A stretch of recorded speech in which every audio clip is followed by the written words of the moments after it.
영화 부시맨으로 잘 알려진 아프리카의 칼라하리 사막에는 스프링바크라고 하는 종의 사슴무리가 살고 있습니다. 처음에는 작은 무리로 여기저기 도단한 풀을 뜯고 지내지요. 그러다가 차츰 그 무리가 커지면 넓은 풀밭을 찾아 이동합니다. 동물들이 대개 그렇듯이 힘센 리더 사슴이 앞장을 서면 그 뒤를 많은 사슴들이 뒤따릅니다. 그리 가다가 지치면 쉬고 풀이 있으면 멈추어서 뜯어먹죠. 그런데 그 광경이, 그 많은 사슴 무리가 질서정연하게 이동해 나아가는 광경이 참으로 조화롭고 또한 질서 있게 보여서 보는 이들을 경탄케 합니다. 엄청난 숫자의 사슴들이 그리 정연하게 움직이며 한가롭게 지나는 모습 자체만으로도 평온함 그 자체이기 때문입니다. 아마도 여러분들도 그런 동물의 왕국 같은 프로그램을 통해서 보셨을 것이라 생각합니다. 그런데요, 이 질서 정연함이 한순간 무너져 버릴 때가 있습니다. 바로 맹수를 만났을 때입니다. 어디선가 나타난 사나운 표범이 뒤를 쫓기 시작하면 사슴들은 완전히 흔들려 버립니다.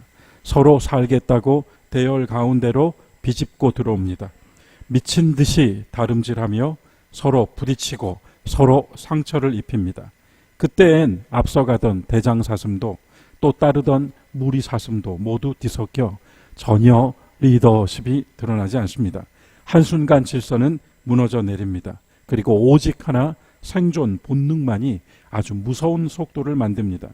살겠다고 뛰기 시작하면 멈출 줄을 모릅니다. 실제로 맹수가 어디서 쫓아오는지 살피지도 않습니다. 맹수가 타겟을 삼은 사슴은 한두 마리밖에 안 될 것인데 무리 전체가, 그 수천의 사슴떼가 한꺼번에 흔들려 버린다는 말씀입니다. 뒤에 어디에 있는지 맹수를 보지도 않습니다. 그저 쫓아오고 있으리라고 하는 공포 하나로 왜 뛰는지 목적도 잃어버린 듯 뒤엉켜 달리기만 한다는 것입니다. 마침내 절벽에 이르렀을 때도 더 이상 뛰어갈 자리가 없는데도 사슴은 보이지도 않는 그 뒤 때문에 절벽으로 내달립니다. 바다로 모두 떨어져 그 많은 무리가 함께 죽는다는 거예요. 이 어리석고 어찌 보면 좀 무지한 사슴 이야기를 들었을 때 저는 여러 생각이 들었습니다. 엘빈 토플러는 그의 책 미래의 충격을 통하여 오늘날 인류의 삶의 페이스가 너무 빠르다고 했습니다. 그렇게 경고했습니다. 그의 표현을 빌리면 사람이 한 발자국을 너무 넓게 뗀다, 그리 말했습니다. 무엇 때문에 공부를 하고 무엇 때문에 돈을 벌며 무엇 때문에 남에게 지지 않으려고 그리 내달렸던가. 그저 다른 사람들이 빠르게 뛰니까 덩달아 빠르게 뛰었던 것은 아닌가. 그것이 바로 현대사회이고 현대인의 모습이 아닌가 그는 말합니다. 무서운 속도에 더해진 가속도, 누구도 정지시킬 수 없는 사회의 급변하는 흐름, 또 누구도 전의 질서와 조화를 회복시킬 수 없을 것 같은 혼란이 현대사회의 밑바닥에 그대로 흐르고 있다는 것입니다. 왜 남들보다 1초라도 더 빨리 그리 달려야 했는가? 부모들은 대개 태어난 척 합니다만 실은 필사적으로 자기 아이가 경쟁에서 이기는 아이가 되게 하는 방법을 모색합니다. 물론 마음속 바람은 그렇지 않죠. 좋은 인격의 사람이 되기를 바랍니다. 신앙인들도 기도할 때마다 주님 닮은 아이가 되게 해달라고 구합니다. 하지만 다른 부모, 다른 아이들이 그리 내달리니 우리 아이도 같이 달려야 하지 않을까 그리 걱정을 합니다. 문명은 하루가 다르게 변하고 너무나도 빨리 새 것이 그렇게 나옵니다. 엊그제 신형 휴대폰이 나왔는데 1년도 안 되어서 또 새로운 휴대폰을 내놓습니다. 뭔가 놀라운 기능이 있는 듯 광고하면서요. 교회가 또한 세상의 속도에 비해 너무 느리지 않은가 하는 이야기도 들려옵니다. 젊은 세대가 교회를 떠나는 여러 이유 가운데 드러나지 않은 이유, 교회가 이미 세상의 속도에 밀려버렸기 때문에 이 찬란한 문화와 문명 사회에서 너무나 느리고 고리타분해져 버렸기 때문에라는 안타까운 진단도 들은 적이 있습니다. 그래요. 왜 그렇게 내달렸습니까? 왜 그렇게 달려야 했을까요? 다시 물으면 나올 수 있는 대답 중에 하나가 바로 내일을 위해서라고 말하지 않을까요? 오늘 이 주일 말씀을 위하여 지난 한 주간 지내면서 저의 묵상은 오늘 읽으신 여호수아서 7장 13절 상반절 말씀 한 절로부터 시작됐습니다. 너는 일어나서 백성을 거룩하게 하여 이르기를 너희는 내일을 위하여 스스로 거룩하게 하라. 내일을 위하여 스스로 거룩하게 하라. 내일을 위하여 무언가를 채워야 하고 경쟁에서 이겨야 하며 누구보다도 두각을 나타내야 한다는 이 현대인의 의식 속에 다시 이 말씀이 전혀 다른 맥락으로 다가오는 거예요. 내일을 위하여 너는 거룩하라. 본문의 맥락은 아간이라고 하는 사람이 여리고성을 함락하고 얻은 것 중에 하나님께 드려진 물건을 취함으로써 곧 아간의 범죄와 하나님의 진노로 촉발된 사건을 배경으로 하고 있습니다. 후에 여호수아 7장 20절에 보면 아간이 이렇게 자백을 합니다. 제가 진실로 주 이스라엘의 하나님께 죄를 졌습니다. 제가 저지른 일을 말씀드리겠습니다. 저는 전리품 가운데에서 신알에서 만든 아름다운 외투 한 벌, 그리고 이 은 200세겔과 50세겔이 나가는 금덩이 하나를 보고 탐이 났습니다. 그래 그것을 가졌습니다. 보십시오. 그 물건들을 저희 장막 땅 속에 감추어 두었는데 은을 맨 밑에 두었습니다. 결국 아간과 그 일족이 멸망당하고 사람들이 그 위에 돌무더기를 쌓았습니다. 그리고 그것이 후대까지 남았는데 그곳 이름이 불려지기를 아골골짝이라고 불렸다 합니다. 여러분, 우리가 찬송하는 부름받아 나선 이 몸에 나오는 그 아골골짝이요, 아골골짝 빈들에도 주만 따라가오리다, 우리 그렇게 찬송하잖아요. 이렇게 본다면 분명 아간이라고 하는 사람 한 사람의 범죄입니다. 그런데 이 이야기는 온 이스라엘의 실패로 귀결됩니다. 마치 한 사람의 범죄가 모든 사람을 사망으로 이끌었다는 저 아담의 이야기처럼, 그리고 예수 그리스도가 한 사람의 십자가의 죽음과 부활이 대속이 모든 사람을 구원으로 이끄셨다는 복음도 함께 살짝 보입니다. 진짜 문제는 아간 한 사람이 아니라 그의 탐욕이 아니라 온 이스라엘이라고 하나님은 진단하셨어요. 그리고 주신 말씀이 여호수아서 7장 13절인 것입니다. 성결하라, 내일을 위하여. 새 번역은 이렇게 쓰여 있습니다. 여러분 스스로 성결하게 하십시오. 내일을 맞이할 준비를 하십시오. 모두가 내일을 위하여 이렇게 산다 할 것입니다. 내일은 좀 나을까? 내일은 좀 좋은 일이 일어날까?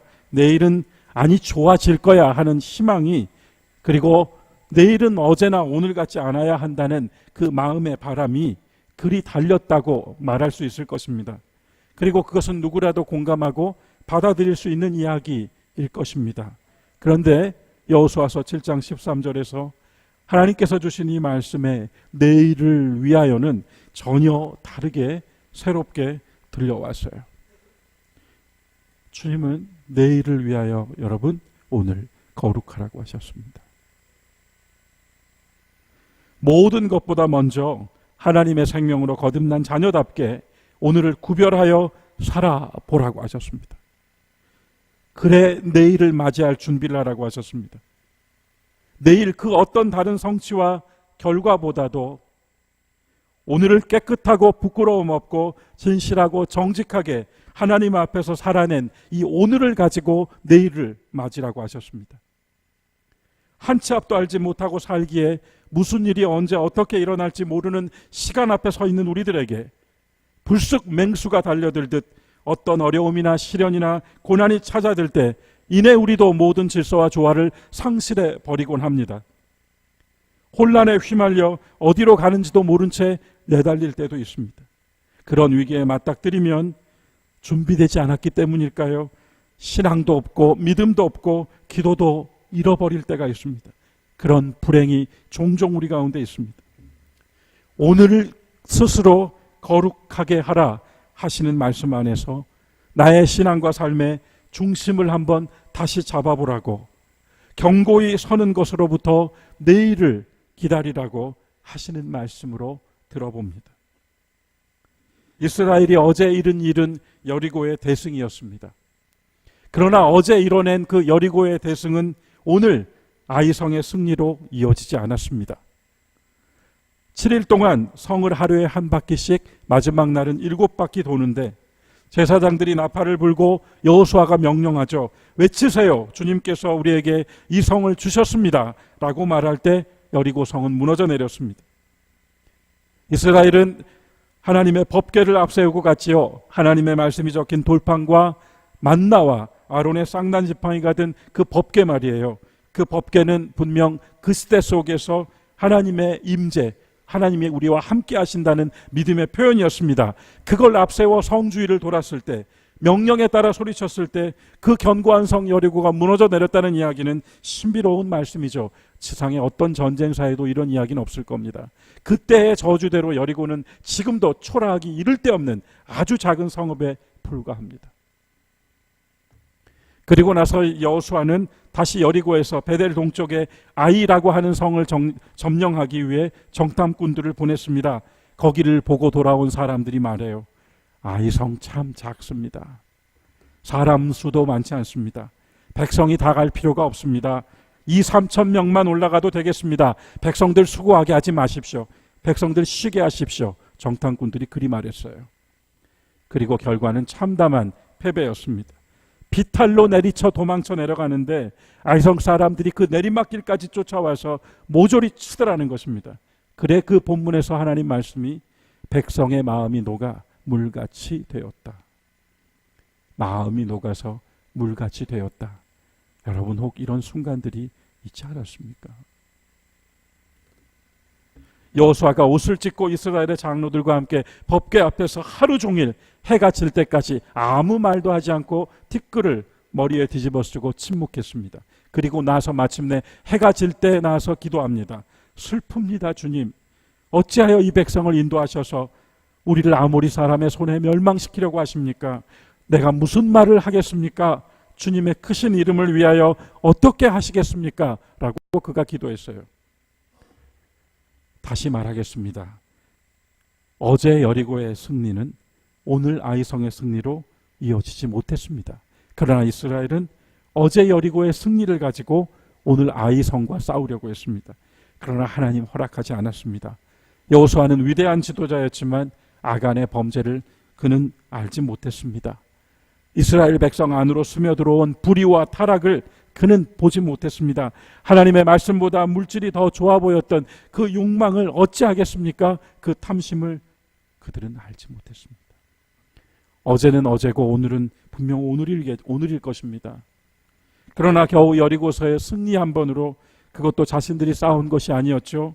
이스라엘은 다만 명에 따라 돌았을 뿐이고 함성을 질렀을 뿐입니다.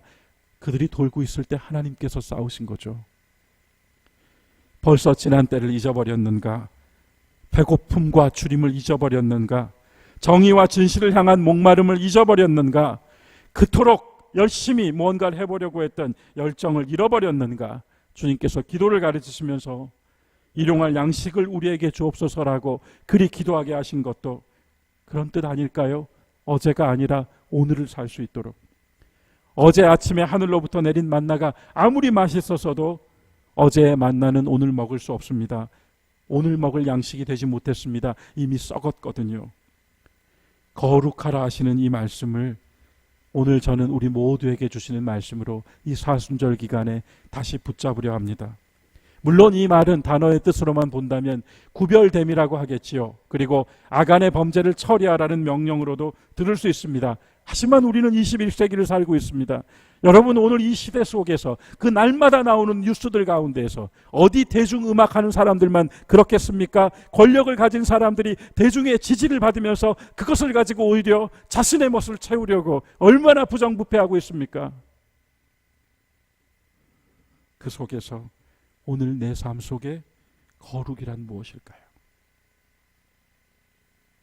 정말 내 하루하루의 삶 가운데 내 삶과 신앙 속에서 거룩이란 무엇일까요? 저는 이 말씀이 정말 다시 우리에게 던져지는구나 했습니다. 아이성 싸움에서 패배한 여호수아와 이스라엘에게 내일을 위하여 오늘 거룩하라 하신 주님의 명령은 한면으로 마태복음 5장 주님의 말씀을 다시 상기하게 해 주셨습니다. 아간의 그 범죄 앞에서 의에 줄이고 목마른 사람은 복이 있습니다. 그들은 배가 부를 것입니다. 또 한면으로 이스라엘 전체가 승리에 취해서 자신들의 실체를 보지 못했을 때를 두고 저는 누가복음 1장 53절을 떠올렸습니다. 물론 이 누가복음 1장에 마리아가 수태고지 가운데 부른 노래는 대림절에 읽는 말씀입니다. 하지만 그 속에서 이 한 구절이 유난히 눈에 들어왔습니다. 줄인 자들은 좋은 것으로 배불리실 것이요 부자는 공수로 돌려보내실 것이라고 했습니다. 사랑하는 교회 여러분, 줄인 자와 부자라고 하는 이 맥락을 물론 우리는 물질의 문제로 해석할 수 있습니다.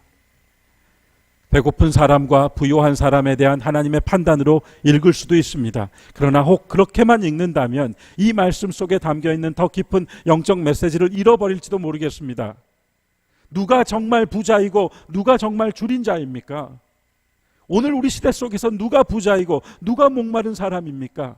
혹 이 말씀을 하나님 앞에서 줄인 자와 하나님 앞에서 부자로 다시 한번 읽어보면 어떨까요? 하나님 앞에서 줄인 자는 구할 수밖에 없습니다. 하나님 앞에서 목마른 사람은 오늘 간절할 수밖에 없습니다. 하나님 앞에서 부자가 된 사람은 더 이상 내가 무엇을 더 얻을 것이 없을 만큼 나는 충분히 만족한다 하는 사람일지도 모릅니다. 곡간을 가득 채우고 곡간을 하나 더 지어서 내가 이제 여기까지 채우고 영혼아 이제 쉬자, 그럴 때 그것을 빼앗아 가버리면 어찌하겠는가 하시는 말씀처럼요. 여리고성 앞에서 밤새도록 어쩔 줄 모르고 잠 못 이루던 여호수아는 그날 밤 하나님이 보내신 군대 장관을 만났죠. 그는 그때 하나님 앞에서 줄인 자였습니다. 오늘 정탐꾼들이 돌아와서 하는 말을 보십시오. 아이성 작습니다. 백성들을 쉬게 하십시오. 얼마나 배가 불렀습니까? 줄이고 목마른 사람은 구하고 찾을 수밖에 없습니다. 그와 같은 간절함이야말로 우리 신앙의 진짜 신앙의 출발점이 아니었을까요? 우리의 신앙이 자라고 정말 성숙해져 간다는 것은 한면으로는 우리가 시간을 살고 경험을 더해 갈수록 더욱 비우고 버리는 일이 많아졌고, 또한 그러므로 하나님께 구하고 바라는 기도들이 더 많아진 사람이 아닐까요? 우리 어머니 아버지들은 얼마나 많은 기도를 하십니까? 또 한면으로 그만큼 시간과 경험을 더해가는 내 삶 속에서 하나님께서 얼마나 부요하셨는지, 내 삶 속에서 하나님이 얼마나 많은 은혜로 나의 삶을 간섭하시고 채워주셨는지 들려줄 이야기가 많아지는 것이 신앙의 성숙일 것입니다. 그렇게 성경대로요, 줄인 자에겐 좋은 것으로 배를 불려주신다. 부자는 공수로 돌려보내신다. 의에 줄이고 목마른 사람은 의롭게 된 세상을 보는 것이 아니라 자기 안에서 자족을 얻습니다. 성령께서 하시는 일이 저는 구하는 마음을 갖게 해주시는 일이라 생각합니다. 영적인 생활의 요체가 이것이라 생각합니다. 구하는 마음이 있다는 것은 내가 부족하고 모자라다는 것을 알고 있다는 것입니다. 다만 우리가 줄이고 목말라 구하는 것이 아닙니다. 주님께서 우리 안에서 채워주시는 일을 시작하셨기 때문에 기도하게 하신 것입니다. 하나님은 우리가 과거에 그대로 머물러 있거나 어제에 매여 있는 것을 결코 원치 않으실 것입니다. 지난 시간이 어떠했든, 저 십자가의 구속이 지난 시간이 어떠했든 오늘로부터 다시 새로운 삶으로 시작하는 우리의 새로운 생명의 출발인 것처럼요, 하나님은 오늘이라는 시간 앞에 늘 우리를 세우십니다. 때론 이 형편없는 상태를 드러내시기도 합니다. 내가 얼마나 교만했는지를 알게 해주시기도 합니다. 사정없이 몰아세우기도 하시고 벼랑 끝까지 몰고 가시기도 하십니다. 그렇게 하십니다. 그리하셔서라도 다시 우리에게 구하는 마음, 목마른 마음을 갖게 해주십니다. 그렇게 하나님은 우리의 삶과 신앙 생활 안에 살아계시는 줄 믿습니다. 보잘것없고 비참한 나를 깨닫게 해주셔서 나를 스스로 거룩하게 하라 하신 말씀대로 세워주시는 분, 지금보다 더 나은, 더 좋은, 더 바른 내일의 나를 위하여 오늘 기도하게 해주시는 분. 기도한다는 것은 동시에 행동한다는 것입니다. 실패하고 깨달을 때, 또 부족함을 느낄 때 낙심하지 않도록 그 마음도 하나님께서 주십니다. 이 모든 시작은 줄이고 목마름입니다. 거룩한 법칙이라고 부르겠습니다. 성경 전체를 아울러 모든 사람들에게 적용된 하나님의 거룩한 법칙은 줄이고 목마른 사람은 좋은 것으로 먹이셨고, 하나님이 필요하지 않은 사람은 결국 자기로 망하게 하셨습니다. 어제의 승리가 오늘의 승리로 이어지지 않았습니다. 오늘의 실패가 내일의 실패로 결코 이어지지 않을 것입니다. 십자가는 단 한 번의 사건이었지만 저와 여러분의 십자가 신앙은 날마다 일어나는 사건인 줄 압니다. 내일을 준비하십시오. 그러나 채워서 준비하는 것이 아니라 비워서 거룩하게 준비하십시오.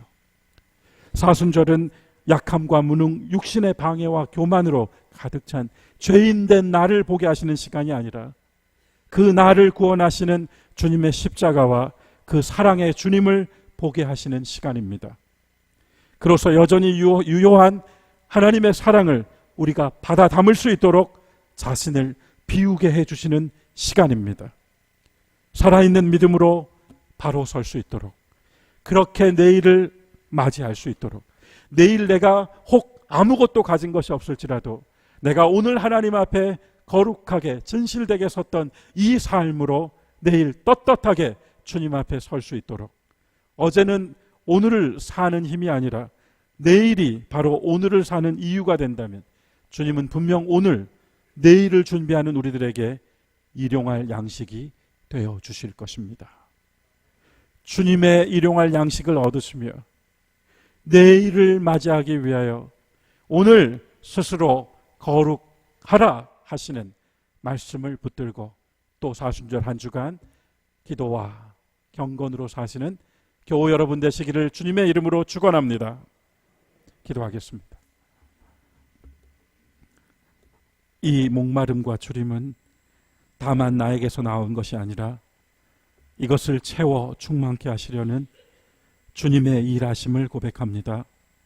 나의 약함과 모자람을 깨달았기에 또 주님께 구하며 바랍니다. 내일을 위하여 오늘 무엇을 할 것인가?